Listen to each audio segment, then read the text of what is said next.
Over thinking stop చేయడం ఎలా? ఇది మనలో చాలామందికి ఉన్న సమస్య.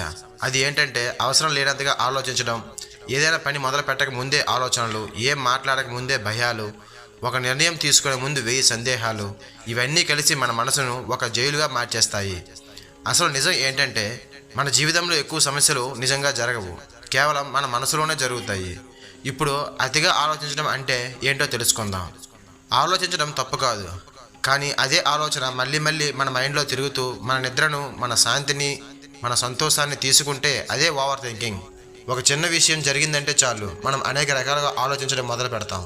అలా జరిగితే ఏమవుతుంది, ఇలా అయితే అది వాళ్ళు ఎలా తీసుకుంటారు, నా ఫ్యూచర్ ఏమవుతుంది, ఇలాంటి ప్రశ్నలు మనలో తిరుగుతూనే ఉంటాయి. అసలు జరగని సమస్యలకు కూడా ఇప్పుడే బాధపడే అలవాటు, దీనినే అతిగా ఆలోచించడం అంటారు. మనిషి లోపల నుంచి చంపేది శత్రువు కాదు, ఆలోచనలే. బయట శత్రువు ఉంటే ఎదుర్కోవచ్చు, కానీ లోపల శత్రువు ఉంటే, మనసే మన శత్రువు అయితే మన జీవితాన్ని ఎవరు కాపాడతారు? అతిగా ఆలోచించే వ్యక్తి బయట నవ్వుతూ నటిస్తాడు, కానీ లోపల మాత్రం రోజు పెద్ద యుద్ధమే చేస్తాడు. ఒక నిజం తెలుసా, మీ జీవితంలో మీరు ఎక్కువగా ఆలోచిస్తున్న విషయాల్లో 90% విషయాలు ఎప్పటికీ జరగనివే ఉంటాయి. కానీ ఆలోచిస్తూ గడిపిన సమయం మాత్రం మళ్ళీ మీ జీవితంలోకి తిరిగి రాదు. అసలు అతిగా ఆలోచించాలని ఎందుకు అనిపిస్తుంది? ఇది మీ బలహీనత కాదు, ఇది మీ మనసుకు మీరు చేసుకున్న అలవాటు. దీనికి కారణాలు ఏంటంటే భవిష్యత్తు ఎలా ఉంటుందో అన్న భయం, ఇతరులు ఏమనుకుంటారో అన్న ఆలోచన, గతంలో జరిగిన గాయాలు, మీరు పర్ఫెక్ట్గా ఉండాలన్న ఒత్తిడి, తప్పు జరిగితే ఏమవుతుందో అన్న భయం. ఈ భయాలే ఆలోచనలకు ఆహారం. మీరు అతిగా ఆలోచిస్తున్నారా లేదా అనే విషయం తెలుసుకోవడం ఎలా?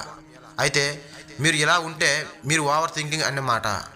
చిన్న మాటను పెద్దగా అర్థం చేసుకోవడం, రాత్రి పడుకున్నాకే ఎక్కువ ఆలోచనలు రావడం, ఒక నిర్ణయం తీసుకోవడానికి చాలా టైం తీసుకోవడం, జరిగిన దానిని మళ్ళీ మళ్ళీ గుర్తు చేసుకోవడం, సంతోషంగా ఉండాలన్న మనసు అనుమతించకపోవడం, ఇవన్నీ మనసు చేసే ఆటలు. ఇప్పుడు అసలు ప్రశ్న, అతిగా ఆలోచించడం ఎలా ఆపాలి? ఫస్ట్ పాయింట్, అన్నీ మీ చేతుల్లో లేవని ఒప్పుకోండి.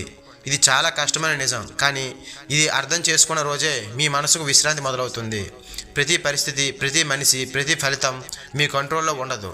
మీ పని మీరు చేస్తూ ఫలితాన్ని వదిలేయండి. సెకండ్ పాయింట్, ఇంకా మీరు మీ ఆలోచనలు ఆపలేరు, కానీ దారి మళ్లించవచ్చు.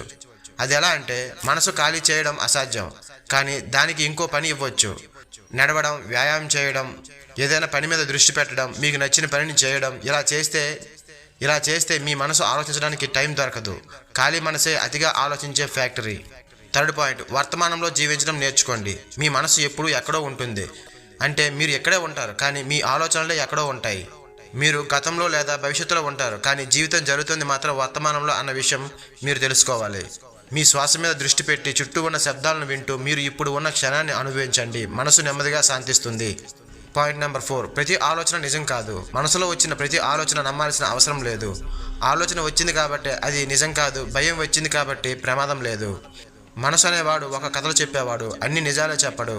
పాయింట్ నెంబర్ 5, ఇంకా మీరు మీతో మాట్లాడే విధానాన్ని మార్చుకోండి. మీరు మీతో ఏమనుకుంటున్నారంటే, నేను చేయలేను, ఇది నాకు కుదరదు, నాకు ఇలానే జరుగుతుంది, ఇలా మాట్లాడుకుంటే మనసు మరింత బలహీనమవుతుంది. అదే నేను ప్రయత్నిస్తాను, నేను నెమ్మదిగా నేర్చుకుంటాను, ఈ కష్టం కూడా దాటిపోతుందంటే మనసుకు బలం వస్తుంది. పాయింట్ నెంబర్ 6, అన్ని సమాధానాలు ఇప్పుడే ఇవ్వవలసిన అవసరం లేదు. జీవితం ఒక ఎగ్జామ్ కాదు, అన్నీ ఒకేసారి రాయవలసిన అవసరం లేదు. కొన్ని ప్రశ్నలకు సమాధానాలు టైంతో వస్తాయి, నిశ్చింతగా ఉండండి. పాయింట్ నెంబర్ 7, ఇంకా మీ విలువను ఇతరుల అభిప్రాయాలతో కొలవద్దు. వాళ్ళతో మీ జీవితాన్ని నిర్ణయించనివ్వకండి. వాళ్ళు మాట్లాడతారు, మీరు బాధపడతారు, వాళ్ళు మర్చిపోతారు, కానీ మీ మనసు మాత్రం ఆ గాయాన్ని మోస్తుంది. మీ శాంతి వారందరి అభిప్రాయం కంటే ముఖ్యమని గుర్తించండి. పాయింట్ నెంబర్ 8, ప్రతిరోజు చిన్న చిన్న నిర్ణయాలు తీసుకోవడం అలవాటు చేసుకోండి. ఓవర్ థింకింగ్ తగ్గాలంటే డిసిషన్ మజిల్ స్ట్రాంగ్గా ఉండాలి. చిన్న నిర్ణయాలు తీసుకోండి, తప్పైనా పర్వాలేదు.